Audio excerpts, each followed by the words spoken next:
Turn over to Galatians 6. I know we finished Galatians a couple of weeks ago, but I did want to mention a couple of things that I didn't want to. Well, we didn't rush. I mean, we finished. We thought that covered the material, but I did leave out a couple of things that I felt after reflecting back on the class that I didn't want to mention. I just didn't want to let it go. So we'll take 5 or 10 minutes here to do that. Go back to Galatians chapter 6, verse 7 in that context.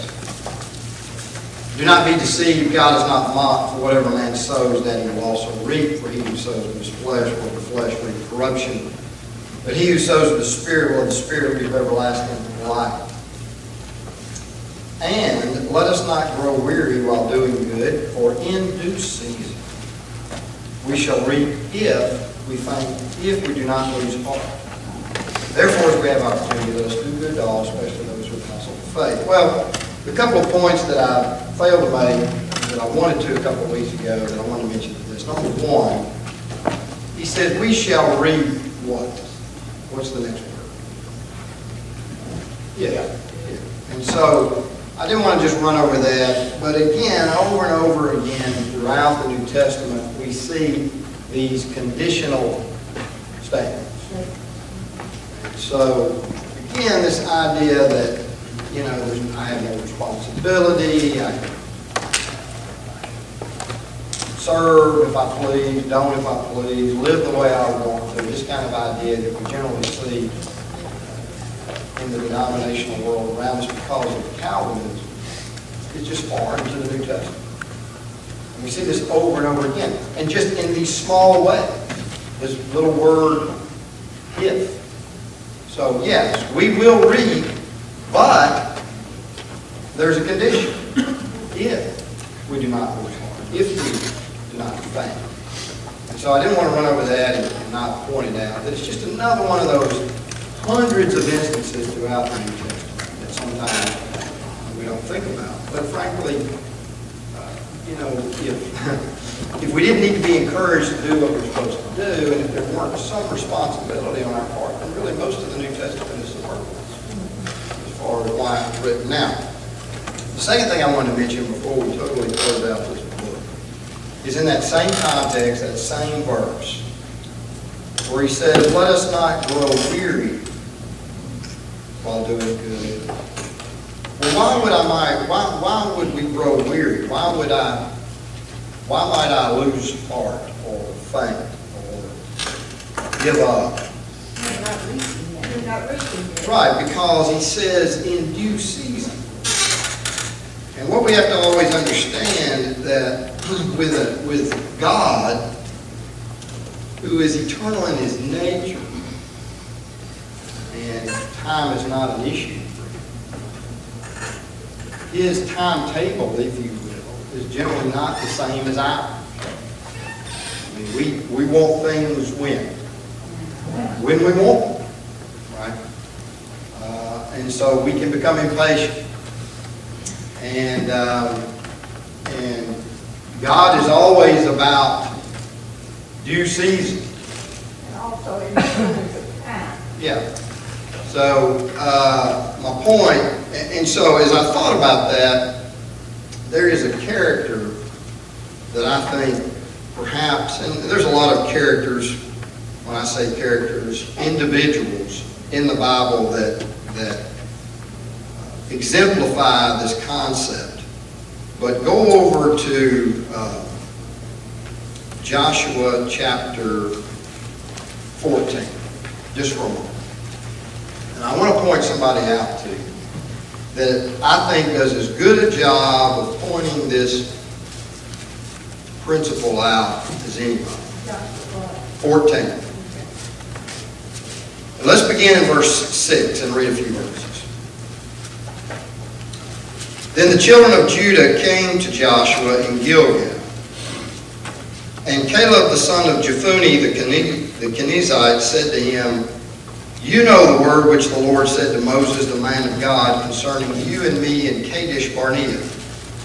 Now when did that happen? Anybody know? What passage? Where in the Bible did that happen? Numbers, right? Numbers about chapter 13. Remember the 12 spies were sent out? You get the evil report from 10, you get the good report from Joshua and Caleb. Now notice, I was 40 years old when Moses, the servant of the Lord, sent me from Kadesh Barnea to spy out the land. And I brought back word to him as it was in my heart. Nevertheless, my brethren who went up with me made the heart of the people melt, but I wholly followed the Lord my God. So Moses swore on that day, saying, surely the land where your foot is trodden shall be your inheritance and your children's forever, because you have wholly followed the Lord my God. And now, behold, the Lord has kept me alive. As he said, how long? How long has Caleb been waiting? 45 years. 45 years. Ever since the Lord spoke this word to Moses while Israel wandered in the wilderness, and now here I am this day, 85 years old. As yet I am as strong this day as on the day that Moses sent me. Just as my strength was then, so now is my strength for war, both for going out and for coming in. Now therefore, give me this mountain of which the Lord spoke in that day, for you heard in that day how the Anakim were there, and that the cities were great and fortified. And look, he doesn't say, God, just give it to me. What does he say? I'm going to take it. It may be, now this is not a statement of doubt. It may be that the Lord, it's a statement of humility is what it is. It may be that the Lord will be with me and I shall be able to drive them out as the Lord said. So think about that for a minute. When you think about we shall reap in due season if we don't lose heart. Here's a man who was ready to take the promised land at 40 years of age. And because of other people, not because of him, because of other people, he had to wait 45 years. Would you be tempted to be a little resentful of those people?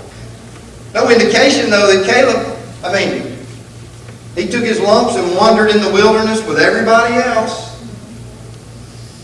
Fought for 7 years. They got to the edge, they got to Moab in that area 38 years after they came out of Egypt. They'd probably been a year out when they sent the spies. So they fought for another 5, 6, 7 years. First the land on the east side, then the land on the west side. And he's 85 years old.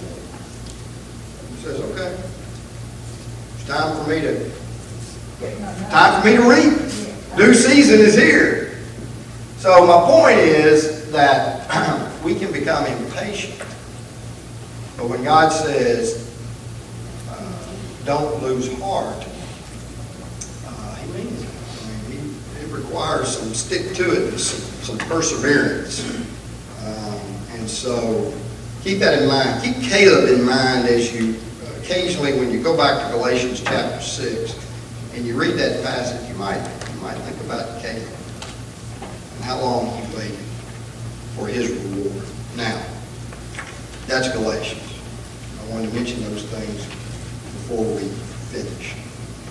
I was reading a book this past week. The book's really about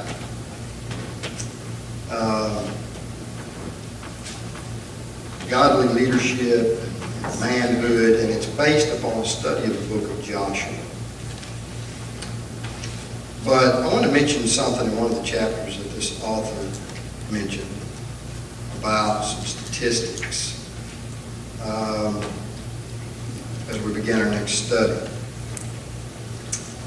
And this book was copyrighted 2019, so I think these statistics are fairly recent. But he says a recent survey of more than 35,000 adults found that the Christian percentage of the population dropped to 70.6%. I'm going to use the term Christian, of course, means those who profess some form of Christianity in the broad sense of the term. Christendom, as we sometimes call it. In 2007, the last time Pew conducted a similar survey, 78.4% of American adults call themselves Christian. In the meantime, almost every major branch of Christianity in the United States has lost a significant number of members. Pew found mainly because millennials are leaving the fold. More than 1/3 of millennials now say they are unaffiliated with any faith, up to 10 percentage points since 2007. And so we've got a disconnect in our society between faith and trust in a society that is increasingly becoming more cynical.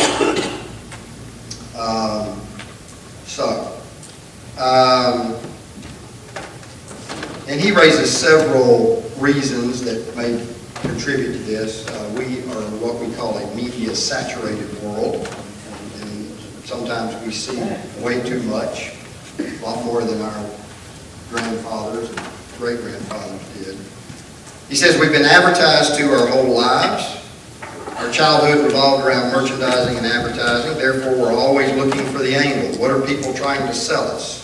Right? We're skeptical. We've been lied to by adults and authority figures throughout much of our lives. We grew up with role models / heroes who were scrutinized beyond anything ever seen before, and then when one of them falls, it's out there for everybody to see. We've been lied to a lot by government, so we don't believe it. He says, I know a lot of people who don't vote, don't participate, don't follow the political spectrum because they see no point. They see two sides of the same coin, vying for power to do with it as they please, and therefore don't feel they have a voice, don't trust politicians. We've been lied to by the church. Sometimes we see even, people who've grown up with even their parents saying, well, you go to church on Sunday, but they don't really live it out in their daily lives. You see people that are inconsistent. And so what starts to creep in then is doubt. Doubt.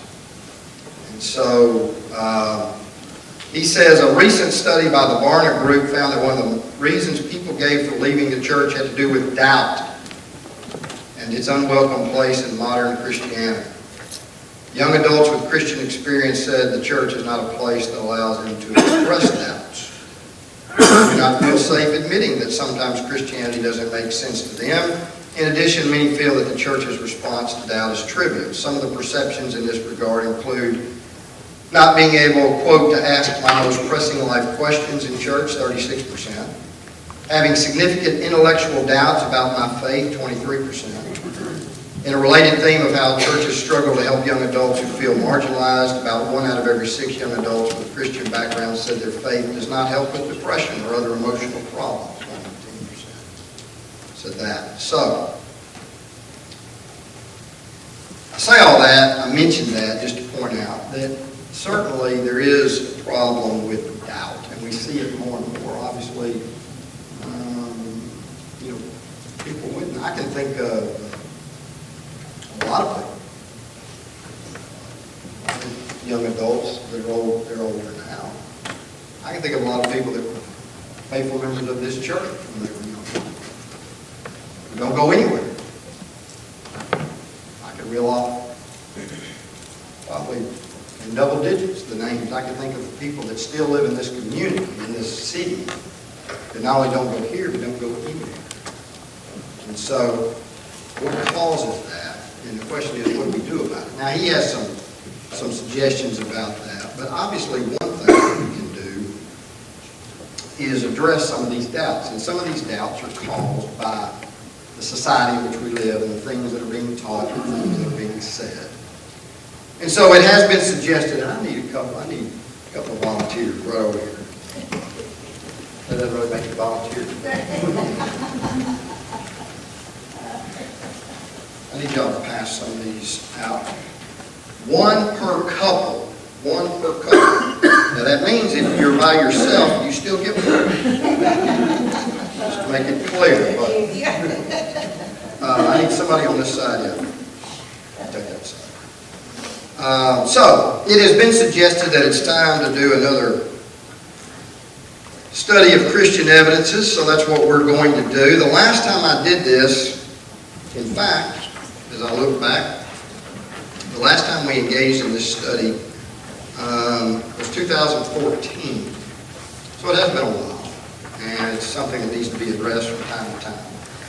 And so I'm handing you an outline of what we hope to cover, what we hope to accomplish.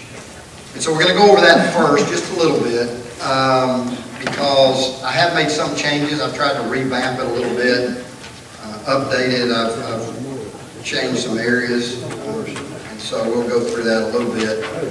Keep in mind as you look at your outline, now it's divided into, let's see,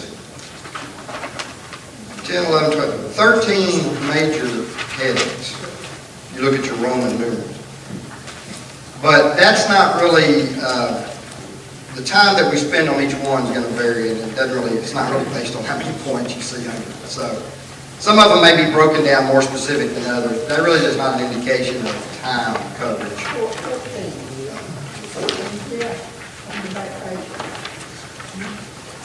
14 is knowledge of God. Oh, you're right. There's 14 major headings. So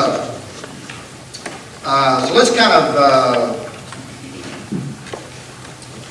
who hasn't got it out? This corner back over here.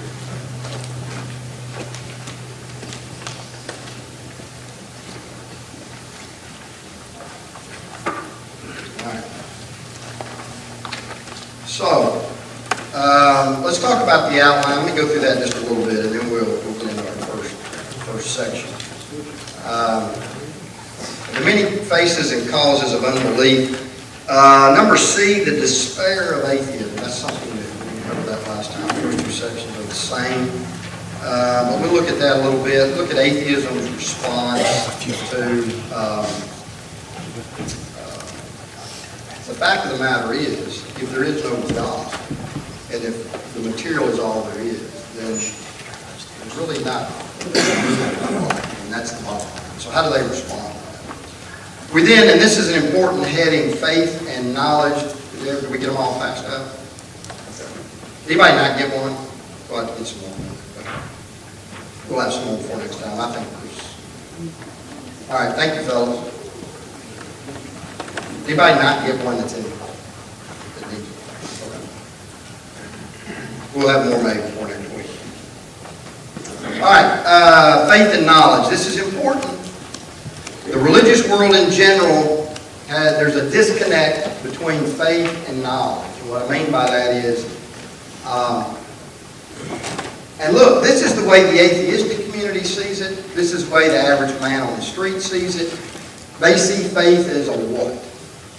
What's the best definition, their definition of faith? Belief in the dark. A blind leap in the dark. It's the Miracle on 34th Street definition. Faith is believing in something that common sense tells you not to. That's what Maureen O'Hara said. And that's what, yeah. No, it's Maureen O'Hara. Madeline O'Hara was an atheist. Maureen O'Hara was a star of 34th. Oh, okay. Faith is something that, tells you believe in something when common sense tells you not to. It's a blind leap in the dark. Well, that definition that's given in the atheistic community and by the public at large, frankly, in large part is due to the fault of the denominational world, because that's what they see faith. There's not really a connect between knowledge and faith. My knowledge takes me this far, and then I just accept the rest on this, I guess, hope that it's true. And the denominational world has aided in that definition. So, Roman numeral 3, we'll talk about the existence of God. Look at some of the laws of nature, cause and effect, biogenesis, teleological, cause and effects, cosmological. You've seen many of these before. We've talked about them before. We'll look at those again. Morality, and so forth. Then Roman numeral 4, there'll be a discussion of the nature of man. And that's important. Who are we? What does it mean, the fact that we're made in the image of God? Now, Roman numeral 5 has gone under extensive revision since 2014 when we last did this. Why people suffer. And we're going to spend quite a bit of time on that. For one reason, it is considered to be atheism's strongest argument. That is, the suffering of the innocent. Because the old argument goes like this. You claim God is all-powerful, and you claim God He's omnipotent and he's omnibenevolent, meaning he's all powerful, he's all good, he's all kind. Well, if that's true, then their reasoning is an all-powerful God then would want to do away with all suffering. Well, that's looking at it from, of course, the human perspective. And therefore, since there's suffering, and especially since there's suffering on the part of innocence, then if he's all-powerful, then your God is not omnibenevolent. On the other hand, if he's omnibenevolent, he's not all-powerful. Therefore, there is no such person as the God of the Bible. So it is considered to be one of atheism's strongest arguments, such that it is. But more than that, I think it's just good for us as Christians to study this topic in depth for our own faith, because we all have to go through some things in life, and it can be difficult. So we'll spend some time on that.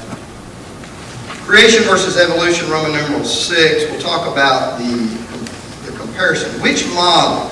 Is it the creation model or the evolutionary model that best fits the evidence around us?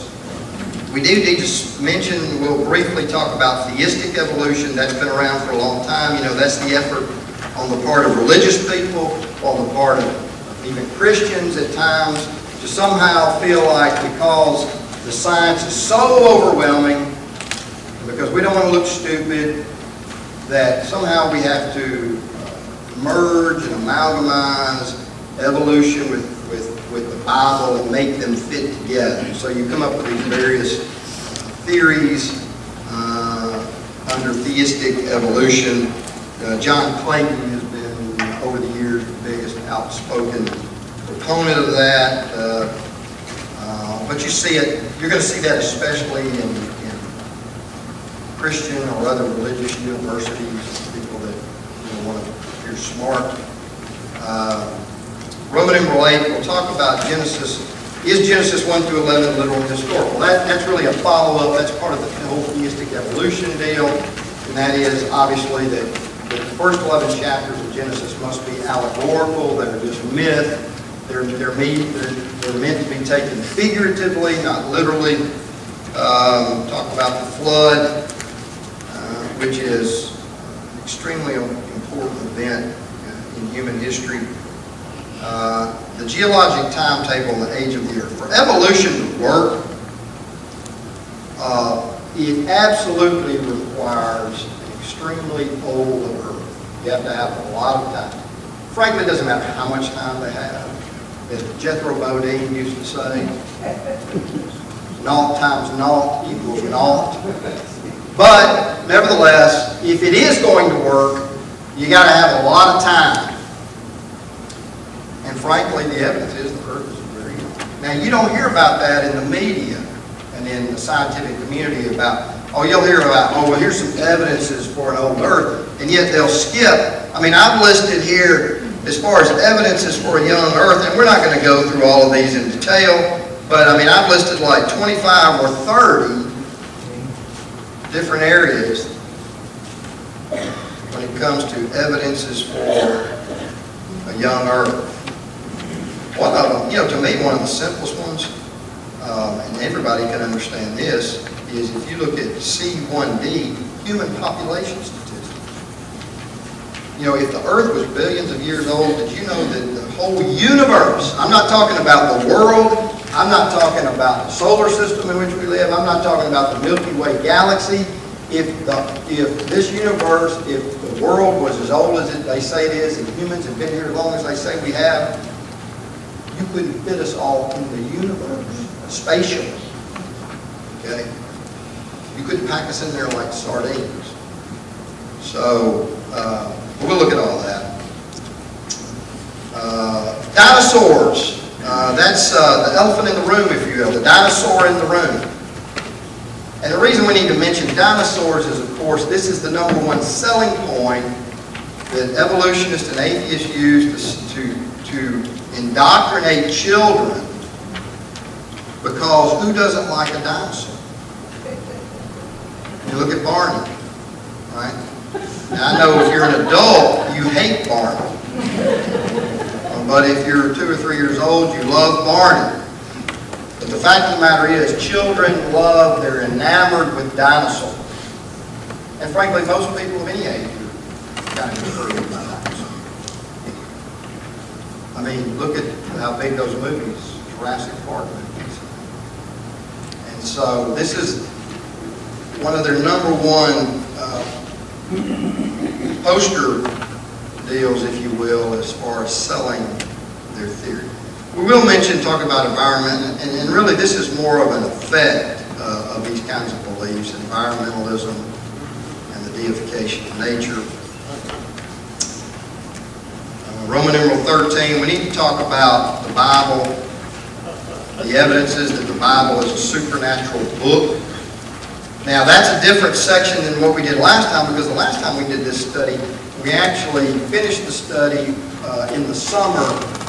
We showed a DVD series on Wednesday nights by Eric Lyons and Tom Budd on the evidences of the Bible being a supernatural book. So they actually covered the subject, but I'll have to cover it this time. So that's different in your outline from 2014. And then finally, of course, the evidences for the deity of our Lord and Savior. We'll finish, of course. Because frankly, when it gets down to it, I mean, that's what it all, that's the whole purpose of it, is to get us to Christ. And of course, make him Lord and Savior of our lives. And so, now, let me mention too, and then we'll get into this. Look at the last couple of pages. I've attached to your outline a recommended reading section, which I've updated a little bit. Some newer books have come out. And I've tried to put these in the order of the outline. So, for instance, these first 9 books all deal with Christian evidences in general. They cover a wide range of topics. They're all very good. I've read every book on these 2 pages, except from cover to cover, except 2 and 3 under the first ones, The Fall of Unbelief and The Dawn of Belief by Roger Dixon. Now, I've used those books, but the reason I haven't read them cover to cover is they're written more in the style of the textbook. So,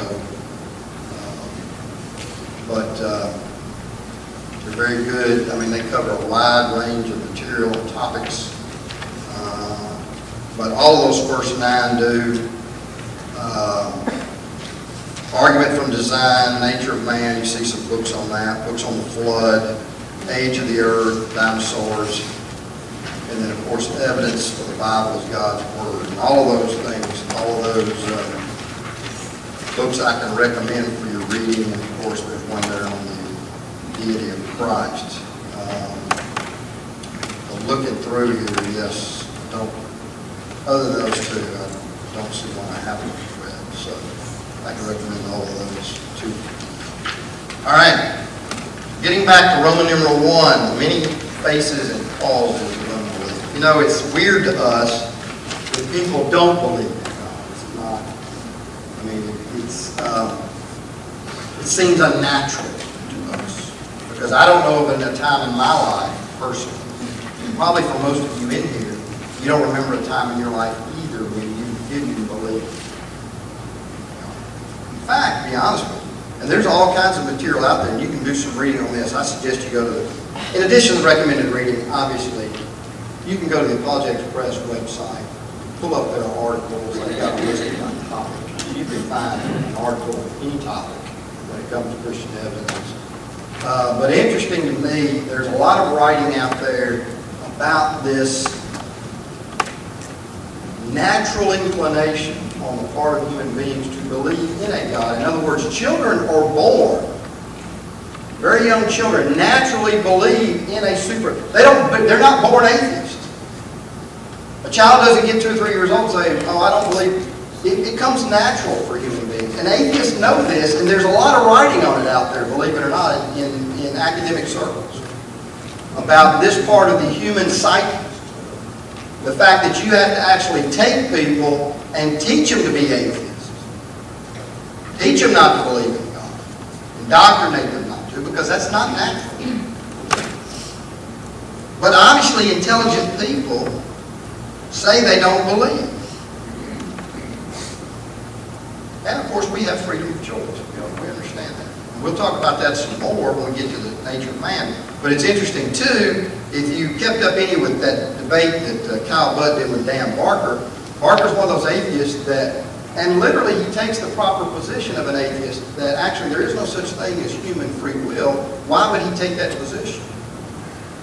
Because if we're not dual in nature, if we don't have a spiritual side of us, if we're just evolved animals, then really we're just a function of our what? And what do animals operate off of? Huh? Yeah, instinct. They operate off their genetics and their environment, and they're just reacting. See, they're doing what animals do. You know? Varmint runs into my backyard. What's my dog going to do? You're going to chase it. Or if a bird flies in, see, he's going to jump up and snag it. That's what he does. He does what a dog does. And as humans, Barker takes the position that, and you see a lot of writings, and they don't like it when it gets out there in the news, it creates a firestorm. But why do you think these guys that speak at these symposiums at universities, and occasionally you'll see in the news where some guy makes some outlandish statement like, or these women, or these scientists, well, men are just doing what men do when they rape. Right? That's what the male of any species does. You see, to propagate the species. They're just doing what comes natural. They're teaching that in university settings. And frankly, that is consistent with evolutionary theory, to be honest. If you're just an evolved animal. We don't believe that, of course. We believe in free moral agency and that we choose to decide what we want to believe. Of course, the interesting whole thing about that argument gets down to it. It gets kind of interesting, this argument about if you don't have free moral agency, then why do they write books to convince me to one position or another? Because frankly, whatever I choose to believe is wired into me. I don't have a choice. See? If I choose to believe in God, why are you writing a book to convince me otherwise? Because that's just the way I'm wired. I'm an animal. And vice versa. So it gets kind of funny when you start reading all the writing out there on this particular issue.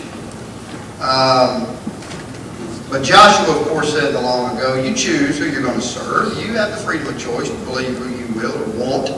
But of course, as we've said before in here, freedom comes with, as Brother Rufus likes to say, accountability. It comes with responsibility. It's not license. It has consequences. And yet, throughout history, of course, people have chosen not to believe. So, let's look at these definitions under the faces of unbelief. What's an atheist? Atheist means without God. What is an atheist? Just what's a simple definition of an atheist? He's a person that says there's no God. Remember that program that used to be on TV, Carl Sagan, it would always come on, what would he say? How did he introduce his program? The cosmos is all that is, or ever was, or ever will be. The atheist says, look, there is no God, I know there is no God. But of course, what's the problem with that? It'd be very difficult for me to say that. Frankly, it'd be very difficult for me to be a pure atheist, because if I say I know there is no God, then I'm basically saying what? You're God. I'm God. Because I know everything. Because the one thing I might not know is what? There's a God out there. If I say I know there is no God, then I'd have to say I know everything. That doesn't make a lot of sense. So it may make a little more sense to be, number 2 here, an agnostic. Agnostic means without knowledge. What does an agnostic say? Yeah, and it's more than that. He says there's just not enough evidence to know. But it's not just that. He's not just saying that there's not enough evidence for me to know. He's not saying there's not enough evidence for anybody. Nobody can know. There might be, there might not be, but nobody can really know whether there's a God. And usually they'll say that because, look, they'll say, we just don't have the resources, the capabilities, either mentally or otherwise, to reach up to God and figure this out. But what's the problem with that? What's the problem with that idea that it's not within us to figure it out? We don't have the capability to do that. What's he missing? There is one that That God does have the capability to speak to his own creation, to come down and say, hey, here's the evidence. I'm here. He doesn't have the constraints that we do. He's an infinite God, and he can make himself known. And so again, this becomes kind of a mask for the agnostic, just to not take a position. It's kind of an easy out. What's a skeptic?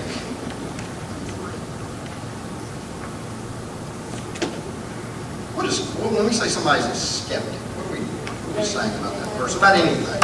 I'm skeptical. Unsure. Yeah, not just I'm sure. It's like a doubt. Yeah, if I'm skeptical of your whatever it is, I doubt.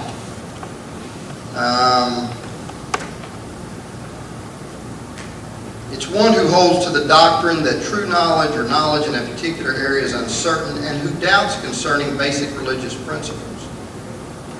He doesn't claim that the knowledge of God is unattainable like the agnostic. He just says, well, it's uncertain, and basically, if you're going to prove it to me, you're going to have to prove it how. That's right. As a skeptic, I'm looking for some empirical evidence. I want you to use the scientific method to prove to me that God exists. The problem with that, of course, is that you can't put God in the test tube. When we start talking about the scientific method and this empiricism type thing, we're talking about using our senses and analyzing physical things. But he wants to put his hand in the nail. Yeah, that's right. He wants to be able to touch or see or smell. The problem with the skeptic's position, of course, is that he does know some things that cannot be verified by the scientific method. Right? He can know some things that he can't verify with the scientific method. He can know love. He can know joy. He can know sadness, hate. You can't put those things in a test tube. And in fact, when I was in school, we had a guest speaker in our Bible class one time, and we didn't know it. This guy brought him in to kind of test us. But the guy was a foreigner atheist who had been converted. And he was using him to kind of test us. How would you approach an atheist? And he said, this atheist ended up telling us later, he said, look, the way he was approached and what turned him was love. How do you explain that? How do you explain its existence? How do you explain that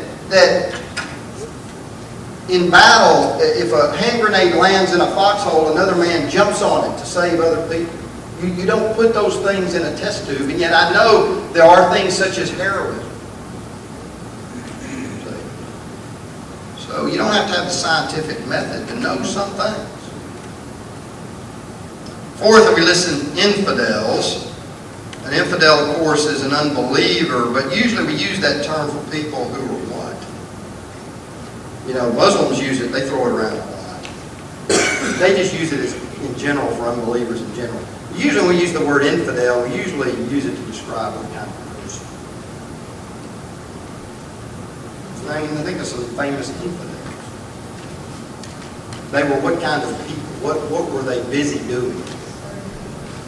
Yeah, they were actively and aggressively opposed to God and to religion and to Christianity. It wasn't just enough for them to say, I don't believe, but look, if you want to believe, that's fine. I mean, if that's what gets you through life, okay, so.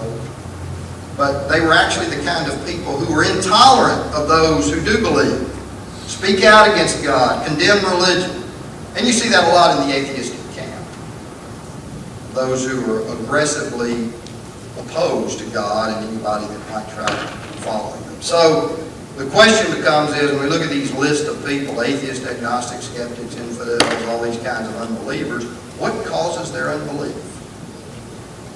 How do they get to that point? Because we just said when children are born, they're generally born, they're born, they want to believe. You have to be indoctrinated not to. So why would you? Number one list there is bias. They just have a natural bias. And I'm going to be biased. Why? Why am I going to be biased? Because it's repugnant. The idea is repugnant to me because there's a collision with my desires and my will, right? Now, I don't like being told what to do. I like kind of setting my own course and doing my own thing. And you introduce an all-powerful being that expects something of me, I don't really care for that. Right? But, and we see that in different places.